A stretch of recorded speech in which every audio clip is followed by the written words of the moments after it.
ഫലം വന്ന് നിമിഷങ്ങൾക്കകം തന്നെ രാഹുൽ ഒരു പ്രഖ്യാപനം നടത്തുന്നുണ്ട്. സത്യം പറഞ്ഞാൽ അതൊരു പ്രഖ്യാപനം മാത്രമല്ല, അതൊരു തുറന്നു പറച്ചിലോ വെളിപ്പെടുത്തലോ ഒക്കെയാണ്. സംഭവം എന്ന് വെച്ച് കഴിഞ്ഞാൽ സത്യം പറഞ്ഞ ഈ ഒരു വെളിപ്പെടുത്തലോടുകൂടെ രാജ്യം അമ്പരന്ന് നോക്കുക കൂടി ചെയ്യുന്നുണ്ട്. കാരണം എക്സിറ്റ് പോൾ ഫലങ്ങൾ അത്രയും പറഞ്ഞത് എന്തായിരുന്നു? ഇന്ത്യ മുന്നണി തകർന്നടിയുകയും NDA മുന്നണി തൂത്തുവാരുകയും ചെയ്യുമെന്നായിരുന്നു.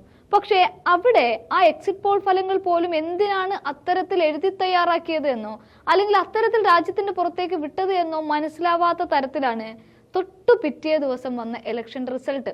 അതായത് ഇന്നലെ നമ്മൾ കണ്ടു അവിടെ എന്താ സംഭവിച്ചത്? ഇന്ത്യ മുന്നണി ഒപ്പത്തിനൊപ്പം നിൽക്കുകയും NDA ഒരു നിമിഷത്തേക്ക് അവർ ഇങ്ങനെ എന്താ പറയുക ചാഞ്ചാട്ടത്തിലേക്ക് എത്തിക്കുകയാണ്. ഇപ്പോഴും ആര് സർക്കാർ രൂപീകരിക്കും എന്നതിൽ പോലും ഒരു ഉറച്ച തീരുമാനത്തിലേക്ക് എത്തിയിട്ടില്ല. ഈ രാജ്യത്തെ വോട്ടർമാർക്ക് മുഴുവൻ മോദി നന്ദി പറയുമ്പോൾ പോലും ഇനിയും ആര് മോദി തന്നെ പ്രധാനമന്ത്രിയാവുമോ എന്ന് അത്ര ഉറപ്പിച്ചു പറയാനുള്ള സമയമായിട്ടില്ല. നിതീഷ് കുമാർ എങ്ങോട്ടേക്ക് ചലിക്കുന്നു, ചന്ദ്രബാബു നായിഡു എവിടെ നിൽക്കുന്നു, ഇതിനൊക്കെ എന്തൊക്കെ പാരിതോഷികങ്ങൾ കൊടുക്കേണ്ടി വരും, ഇത്തരത്തിലുള്ള കാര്യങ്ങൾക്കൊക്കെ അപ്പുറത്താണ് നമ്മൾ വീണ്ടും എവിടെ എത്തുന്നത്? ആരധികാരത്തിലേറുമെന്ന്. ഇനി മോദി തന്നെ അധികാരത്തിലേറിയാലും ശക്തമായ ഒരു പ്രതിപക്ഷമുണ്ട്. പാർലമെന്റിനെ പിടിച്ചു കുലുക്കാൻ പാകത്തിനുള്ള ഒരു പ്രതിപക്ഷവും ആ പ്രതിപക്ഷത്തിന് അമരക്കാരനായിട്ട് രാഹുൽ വരുമെന്നും നമുക്ക് ഉറപ്പിക്കുകയും ചെയ്യാം.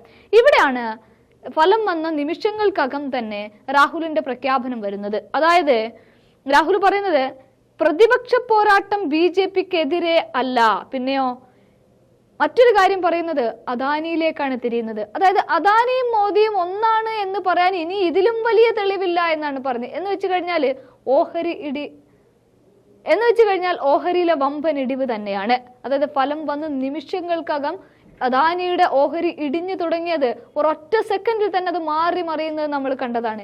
ഇന്നലെ എല്ലാ മാധ്യമങ്ങളും തന്നെ അത് പുറത്തേക്ക് വിടുകയും ചെയ്തിരുന്നു. അതായത് 19% ഇടിവാണ്. 1, 2, 3, 4 അല്ല, 10 താഴെയുമല്ല, 20-നോടടുത്ത് വന്നു, 20% അടുത്ത് വരെ വന്നു. എവിടെ?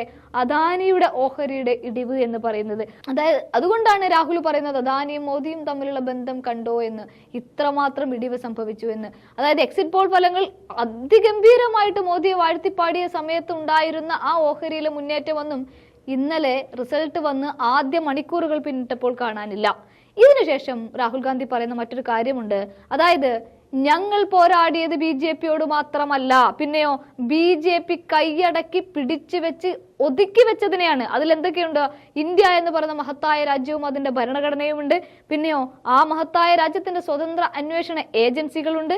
അതിന് നീതി തുലാസിൽ ഉണ്ടായിരുന്ന ജുഡീഷ്യറി ഉണ്ട്, പൊതുസ്ഥാപനങ്ങളുണ്ട്, ഇങ്ങനെ എല്ലാം ഉണ്ട്. ഇത്തരത്തിൽ കൈയടക്കി വെച്ച് എല്ലാത്തിനെയും തിരിച്ചു പിടിച്ച് വീണ്ടും ഒരു സ്വതന്ത്ര രാജ്യമാക്കി ഈ രാജ്യത്തെ മാറ്റാൻ വേണ്ടിയിട്ട് കൂടിയാണ് ഞങ്ങൾ പണിയെടുത്തത് എന്ന് രാഹുൽ പറയുകയാണ്.